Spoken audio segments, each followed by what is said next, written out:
السلام علیکم ګرانو دوستانو، په نن ویډیو کې به تاسو ته زه دغه طریقه وښیم چې څنګه کولی شو د بل چا د فیسبوک آی ډي ورختمه کړو. نو په نن ویډیو کې تاسو ته همدغه طریقه ښیم چې څنګه د بل چا فیسبوک آی ډي ورختمیږي، هغه هم له خپل فیسبوک آی ډي څخه. تاسو کولی شئ چې د هغه آی ډي ورختمه کړئ، هغه هم په ډېرې اسانۍ سره.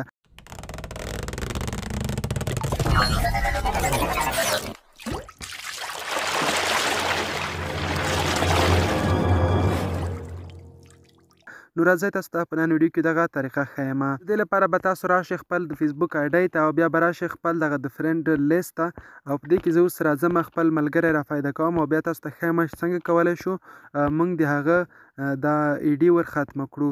اوس راځو دلته موږ د هغه نوم پیدا کوو. داسې فیک نوم باندې چې کوم آی ډي جوړه شوې وي موږ غواړو هغه بیخي ختمه کړو.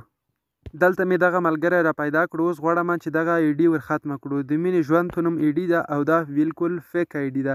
نو دغه غواړو موږ ورختمه کړو. تاسو کولی شئ چې د هر چا د فیسبوک آی ډي ورختمه کړئ. تاسو به راشئ دغه فیسبوک آی ډي په دغه درې ټکي چې تاسو ته ښکاري، تاسو به په دغه باندې کلیک وکړئ. کله چې تاسو په دغه باندې کلیک وکړئ لږ لوډینګ اخلي او تاسو ته بیا یو داسې صفحه راځي.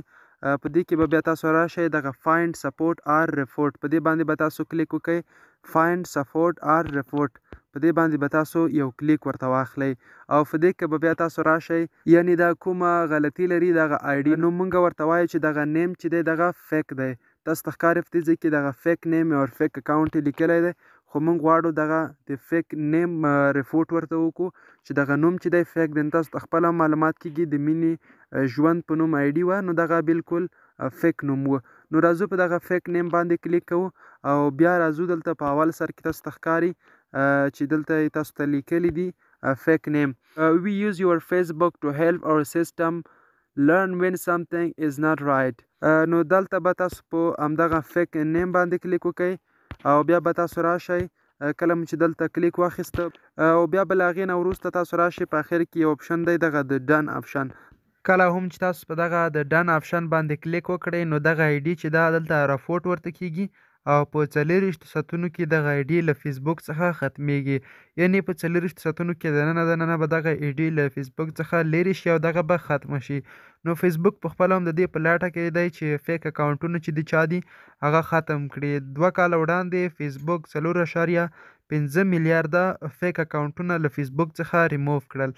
یعنې که چیرته تاسو دغه ریپورټ د یو چا جعلي اکاونټ ورته وکئ نو دا ستاسو د فیسبوک سره ښېګڼه ده. کیدای شي ستاسو کمنټونه یا ستاسو دغه پوسټونه ښه ریکمنډ هم کړي خلکو ته، ځکه تاسو له فیسبوک سره مرسته کړې ده او تاسو پوسټونه به ښه ریکمنډ شي.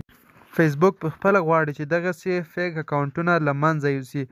نو دا به تاسو له خلکو سره هم مرسته کړې وي د فیک اکاونټونو په له منځه وړلو کې، خلکو ته به هم مزاحمت نه وي شوی او تاسو به هم له دغه نه خلاص شوي وئ او فیسبوک کمپنۍ سره به هم تاسو مرسته کړې وي. نو دغه تاسو کولی شئ چې د یو چا فیک آی ډي وي تاسو دغه ورختمه کئ، ورته له منځه یوسئ. زمونږ نن ویډیو همدومره وه، تر بیا مو په الله سپارم.